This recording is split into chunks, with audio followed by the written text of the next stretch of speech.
Estamos de volta com o programa Família, recebendo a visita da doutora Helena Sakiyama. Ela é psicóloga, especialista em dependência química e também especialista em psicoterapia psicanalítica, em terapia cognitiva comportamental. Aliás, a terapia cognitiva comportamental para trabalhar a dependência química é a melhor. Mestrando em Ciências da Saúde e coordenadora da Pesquisa Nacional das Famílias das Dependências Químicas, do INPAD, da Unifesp e da equipe do Dr. Ronaldo Laranjeira, psicóloga da Clínica Alamedas, em tratamento de reabilitação da dependência química. E hoje ela está falando sobre um tema muito importante, que é o impacto que a dependência química causa nos familiares dos usuários. E está muito bom o bate-papo. E, portanto, se você tiver alguma dúvida, precisar de alguma informação, entre em contato conosco através do nosso e-mail, programabc@net.com.br, ou pelo nosso hotline 11 9 73 18 84 36. Nós também temos uma especialista aqui no programa para tirar as suas dúvidas. E quando não dá, nós encaminhamos para a doutora, como agora no caso. Vamos continuar. Estamos perguntando a respeito das substâncias, em primeiro lugar, que esses usuários utilizam. Então, a família vai, e como você disse, são poliusuários, utilizam a maconha, o álcool, outras substâncias. Quanto tempo que esses jovens já estavam utilizando para a família ter percebido, ter tido a iniciativa de buscar ajuda? Isso. A pesquisa está indicando que a família, que o usuário usa em média essas drogas há 13 anos. E a família tem o conhecimento em média, há cerca de 9 anos. E a família só conseguiu levar o parente ao tratamento há 3 anos. Então tem um gap, né, onde o usuário continuou usando droga e ficou sem tratamento. Então essa é uma questão muito preocupante, porque as drogas, elas vão causando um dano cerebral, porque a dependência química, ela é uma doença cerebral. Ela é recidivante, ela precisa de tratamentos específicos, né? Então, ficar esse tempo sem o tratamento, e principalmente para adolescente, é uma questão muito preocupante, porque o adolescente, ele está com o cérebro em formação, né? Então, muito das funções nobres do cérebro, né, que fica no córtex pré-frontal, estão em formação. E ela vai encerrar essa formação, né, essa transformação do cérebro de criança para um adulto, né, em torno dos 21 anos. Então, por exemplo, a memória, capacidade cognitiva, de lembrança, a capacidade de planejamento, de avaliar risco, de avaliar consequências, tomar decisão e realmente de fazer as funções executivas, né? Ou seja, saber executar aquilo que planejou, né, faz parte dessas funções e elas ficam prejudicadas. Então, é muito importante a família detectar rapidamente e levar ao tratamento. Hoje nós temos estudos que mostram isso com jovens que acaba, principalmente um usuário de maconha na adolescência, que utiliza 3 anos consecutivos. Hoje um QI dele se dá 100 pontos, daqui 15, 20 anos ele vai ter um prejuízo de 15%, não menos. Vai ter um decréscimo. E isso é que amanhã ele vai competir num trabalho, vai estar assim, num plano inferior daquele que ele poderia estar, né? Tendo uma remuneração melhor, uma colocação. Então hoje já existem estudos que mostram acompanhamentos de 15, 20 anos com usuários só de maconha. Só de maconha. Por exatamente ter sido na adolescência. Então é importante que a família esteja muito atento ao que a doutora Helena está falando. Ela está falando que nessa adolescência, 3 anos consecutivos vão causar sérios danos lá no futuro. Não é agora, nesse momento, não. Nesse momento vocês vão pegar consequências, sim. Tanto é que esse jovem, que a mamãe me falou que ele empurrou, não é? Derrubou-a. Uai. E aí o pai falou assim, ele não tem um pingo de afeto. Não tem mesmo, o usuário, ele não tem mais afeto, nem por ele, nem por ninguém. As pessoas elas veem como coisa. É por aí, você percebe isso? Isso, porque existe toda uma disfuncionalidade dentro da família, né? A falta de diálogo, o conflito, né? Então, todos esses problemas já começaram muito antes desse adolescente começar a usar droga. Então, por isso que a família é um fator tanto de risco quanto de proteção. Então, se a família cuidou de todas as necessidades do desenvolvimento dessa criança, né, ela criou um vínculo afetivo forte com a família, enquanto ela está dentro da família, porque com 15 anos ele já vai sair de casa. Então, ele precisa encontrar um sentido de pertencimento, e isso ele vai encontrar facilmente no grupo de amigos. E muitas vezes ele vai se identificar, se ele tem uma relação complicada na família, ele vai encontrar nos amigos uma identificação. E se são amigos usuários, ele vai acabar usando.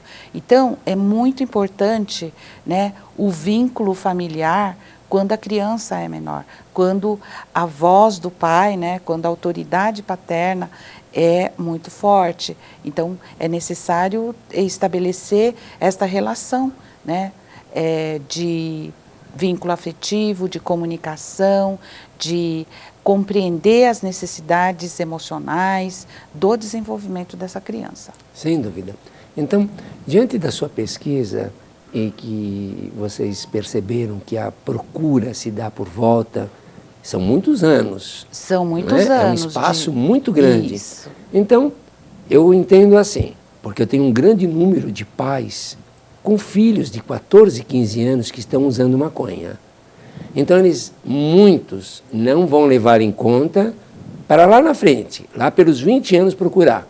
Porque se a pesquisa mostra que a maior parte das pessoas já utilizavam durante um período tão grande, pelo fato, num sentido figurado, tem pais que falam assim, ainda bem que meu filho só bebe. Também tem pais que também fazem a comparação com o crack, e o filho vai falar, mas eu só experimentei a maconha. Principalmente quando o pai inquere, é natural. Isso. Então, muitos vão utilizar de uma forma não tão indiscreta, mas vai ter lá na frente um prejuízo, ou não sabe se vai desenvolver a capacidade da dependência, né? Porque nem todos, mas de repente se ele tiver a predisposição, futuramente ele vai ser um dependente, desenvolve. Isso.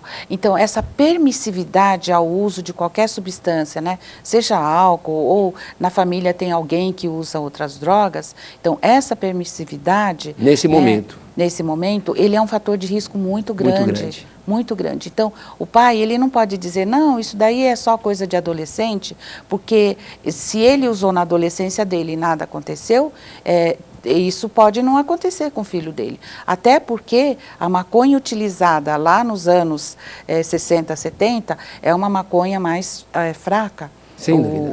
Não foi adulterada. Isso. Hoje em dia existe todo um tratamento genético ali da Eles planta. Vão aditivar, né? Isso. Então, hoje o índice de THC ali é muito mais alto. Né? Então, a capacidade de causar... Teorativo é muito maior. Isso, muito maior no filho adolescente. E mesmo quando o pai permite a bebida antes dos 18 anos, então também é um fator preditor de muito risco. Então, o pai que diz assim, aqui em casa não entra bebida, vocês não vão beber até completar os 18 anos, esse é um fator de proteção. Isso, sem dúvida. Sem dúvida. Porque antes de entrar na maconha, já tem o álcool e tem o tabaco. Né? Então, já começa por ali. Então, e principalmente se houver na predisposição da família. Exatamente. E ele ainda, por ser mais jovem, vai causar alguma perturbação na ordem neurológica. Isso. Porque tem muitas pessoas, né, que são alcoolistas, bebem muito e se tornam alcoolistas ao longo de muitos anos. Tem pessoas que não, bebem muito durante a adolescência, a juventude e não se tornam dependentes do álcool.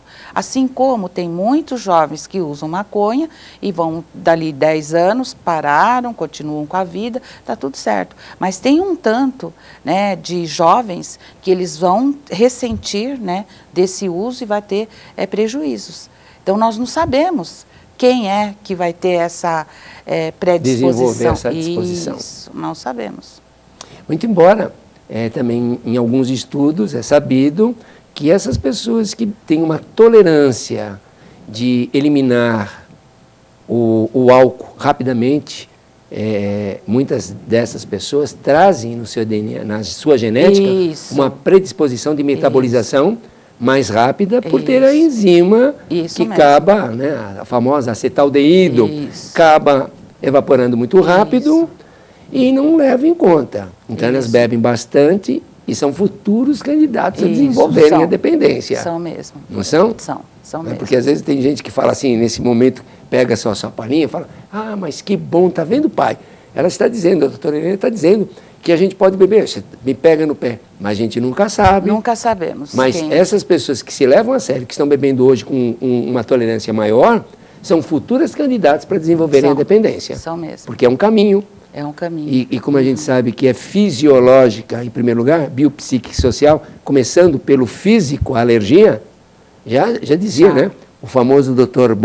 Bill, com isso em 1910, com William Sander, que era um pesquisador, um cientista do álcool, que fez várias pesquisas, já dizia que o álcool era alérgico ao corpo. O corpo tinha uma alergia.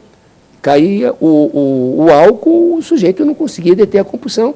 Então já estava descobrindo a parte fisiológica. Isso, exatamente. Né? Isso em 1920, olha que coisa fantástica. Pois é.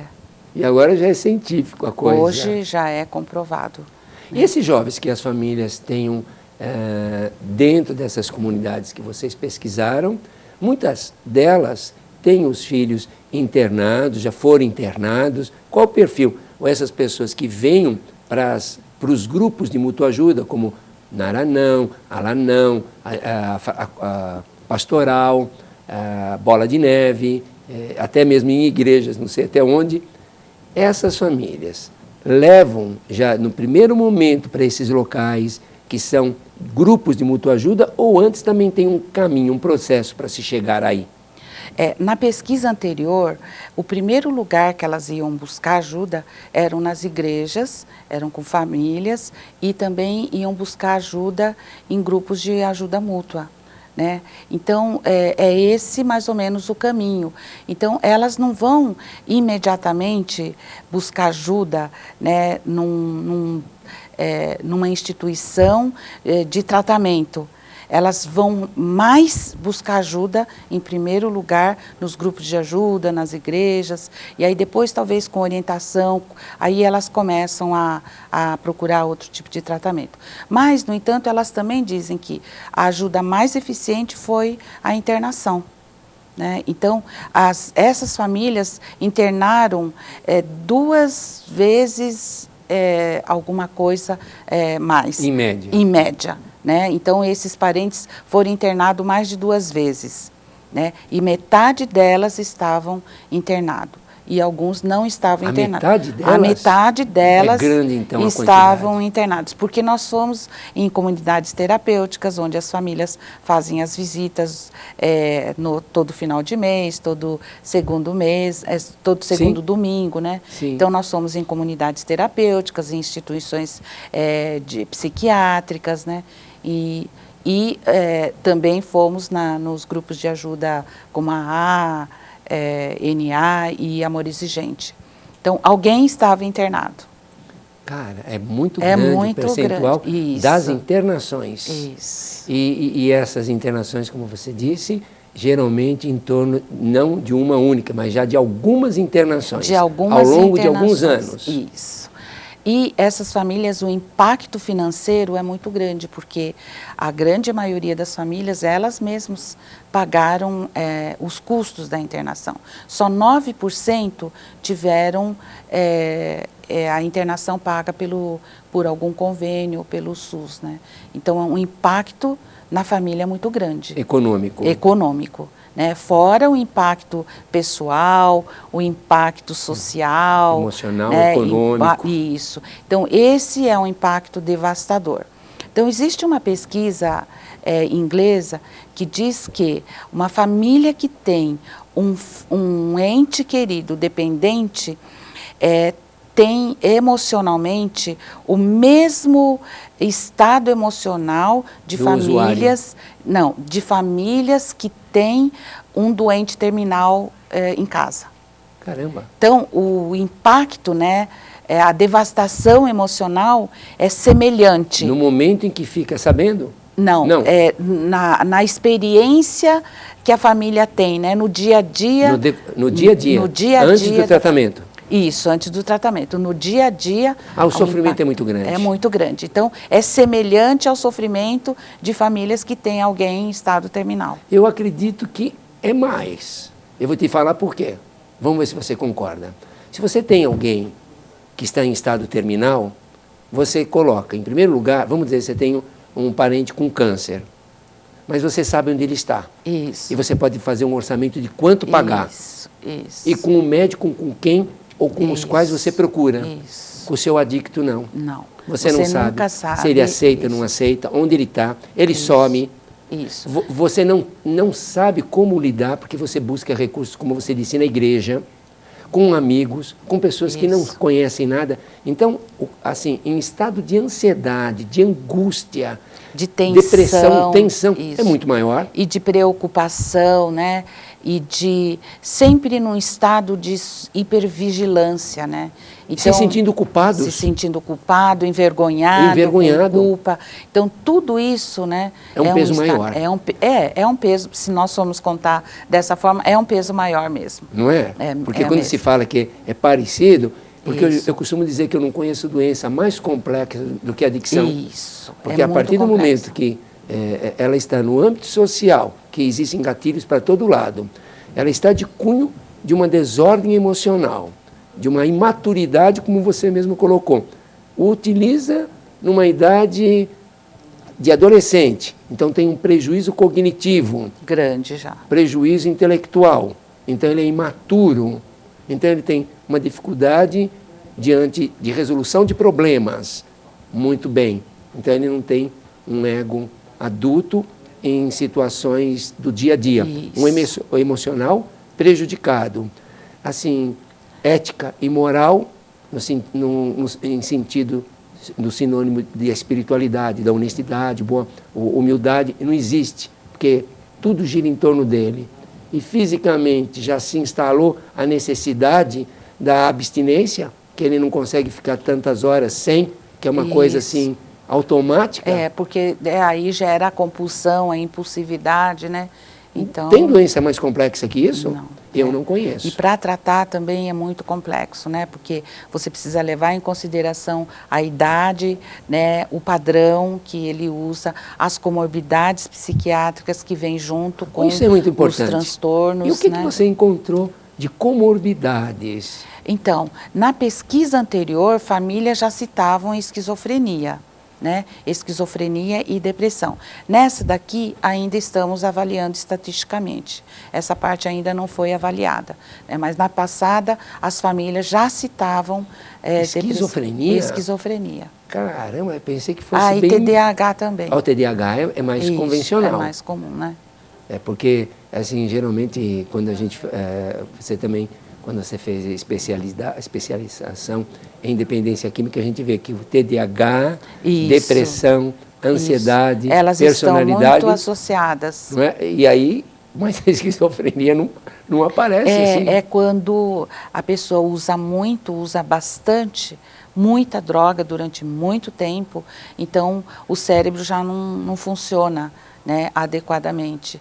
Então ela já vai tendo essa disfuncionalidade, o cérebro já não atende mais, né? Então, e junto vem a questão da paranoia, né? Então ele se sente perseguido, vive já fora da realidade. Esse é o quadro mais grave, né, de um uso muito acentuado de droga por muito tempo, um uso intenso por muito tempo. Muitas dessas famílias já tiveram tem assim como quantificar tratamentos psiquiátricos? Não entendi a sua pergunta. Por exemplo, nós temos, em detrimento às comorbidades, a família começa muitas vezes pela psiquiatria e não a nível ambulatorial, CAPS, clínico, psicólogos, especialista, vai direto por surtos ou por uma necessidade como alcoólica. Então, geralmente o álcool é mais comum sempre em psiquiatria, psiquiatria. Também. Então, eu estou perguntando se existe uma prevalência, em primeiro lugar, não em comunidades terapêuticas, mas sim a nível de psiquiatrias. Tem pessoas que internam imediatamente. E por que interna imediatamente? Porque a condição que o parente chega, né, já é uma condição muito grave. Então, não tem como fazer um tratamento ambulatorial, tem que ir para a psiquiatria mesmo. Ou num pronto-socorro, precisa estabilizar a situação cerebral desse paciente. Então, precisa de uma internação imediata mesmo. E ir para um centro de terapia intensiva, né? Centro de tratamento intensivo. Dentro dessa amostra, vocês têm famílias que desacreditam na recuperação, que desacreditam? Tem famílias que estão desesperançadas, que elas estão cansadas, que elas não sabem mais o que fazer, e já de várias, porque essa média de duas internações e alguma coisa, ela é uma média, mas tem famílias que internaram mais vezes. Muito mais. Né? Muito mais vezes. Então, elas são mais desesperançadas. Mesmo se o dependente está num processo de recuperação? Mesmo ele estando em processo de recuperação. Mas parece que há um indicador de que, né, o brasileiro é mais esperançoso do que as famílias de outros países, porque nós vamos fazer essa comparação, né? Então, nós estamos fazendo esse tratamento estatístico, mas parece que há um indicador de que a família brasileira é mais esperançosa do que a família, por exemplo, mexicana ou inglesa. Vamos ver como é que vai sair. Sim, porque assim, em termos, como a doença ela é de cunho sociológico, social, a cultura é impregnada de religiosidade e o programa de mútua ajuda é impregnado de espiritualidade. Isso, exatamente. Então, quando essas famílias buscam um programa, e mesmo o dependente químico, por ele já ter o elemento cultural, a religiosidade, então ele tem alguma reminiscência da fé, da esperança. Isso. Então, nesse sentido, eu acredito que há uma luzinha tanto para a família como para o dependente. Isso. E você percebe que ela se sente muito bem dentro dos 12 passos, 12 princípios. Sim. Os grupos de amor exigente, todos os grupos de autoajuda, elas ajudam muito. Então, nós recomendamos sempre, né, buscar esse tratamento paralelo, não digo tratamento, mas essa ajuda, essa orientação que é fundamental, porque não adianta, como é uma doença complexa, ela envolve muitos aspectos, né? Então não adianta fazer só um tratamento psicológico, Sem nem dúvida. farmacológico, nem só a internação. A internação é necessária em muitos momentos, mas ela engloba um todo, porque não é só manter a pessoa abstinente. Ela precisa se manter abstinente, reconstituir a família, buscar o trabalho, voltar à escola. Então, ela precisa de muitos âmbitos da vida dela a serem reabilitados. Né? Então, hoje em dia, o modelo eficaz de tratamento para dependência química não se resume só na internação. A internação é necessária muitas vezes, mas é ambulatorial, englobando todos esses aspectos. Sem né? dúvida. Então, na verdade, um tratamento para o desenvolvimento da vida. Esse é o foco, né, desse modelo de psicossocial de tratamento. Sem dúvida. O nosso bate-papo tá bom, até poderia perguntar mais coisas em relação a mesmo Ficamos para a próxima inserção oportunidade. social mesmo, mas tudo bem. A gente entende, quem está dentro de um programa sabe todo esse segmento, como é complexo. Mas eu gostaria, em primeiro lugar, agradecer pela sua presença, por esses dados tão preciosos e que você dirigisse ao nosso telespectador uma mensagem para a família. Então, eu gostaria de deixar uma mensagem no seguinte sentido, de que se a família tem algum indício, tem alguma desconfiança de que o seu filho está usando algum tipo de droga, procurar imediatamente ajuda, seja no Amor Exigente, seja em qualquer outro grupo de ajuda que vai orientar as suas ações dali para frente. Tudo isso. Maravilha. Parabéns. Realmente contribuiu muito, não só para o meu conhecimento, mas para o conhecimento também de todos os nossos assinantes. E foi um prazer estar aqui. Foi um prazer. Olha, então a gente vai continuar. Você falou que fica para a próxima vez. Para a próxima vez. Pode acreditar que o ano que vem nós estamos pedindo para você trazer. Aí, quem sabe, tem algumas coisinhas a mais que você... Pode ser. Né, assim, fala, ó, tem essas coisas que não foram comentadas. Que não foram ainda comentadas. E a gente deixa em aberto. Com certeza. Muito obrigado mesmo, doutora Obrigada, Helena. eu é que agradeço. Sakiyama. Muito obrigada, eu é que agradeço. Agradecer assim até esse momento que o nosso telespectador acompanhou o programa e dizer que esse programa tem a colaboração com a instituição Cláudia Manso, que dá apoio não só à família, mas também aos dependentes químicos. É uma instituição que está aberta diariamente na Rua Antônio Bento 104. Todos os dias temos reuniões, não fecha, tanto para a família como para o dependente. Também tem apoio da Igreja Batista Betel, na palavra do pastor Getúlio, do programa de voluntariado do canal Net Cidade, do Espaço Vivo e Paisagismo de São Caetano do Sul, do nosso amigo Djalma Lorenzini, que manda esses arranjos. Aliás, um deles é seu, viu? Você vai perfumada, tá? Se você gostou, um é de você. Lindo. E dizer que todos vocês que fazem parte de grupos anônimos do nosso território, está convidado a participar. Manda o seu tematista, um tema que você gostaria de explorar. O programa Família é um programa democrático e nós precisamos da sua palavra, do seu conhecimento. Portanto, agradecemos a sua participação, sua presença até esse momento. E no próximo programa tem mais. Um forte abraço e até a semana que vem.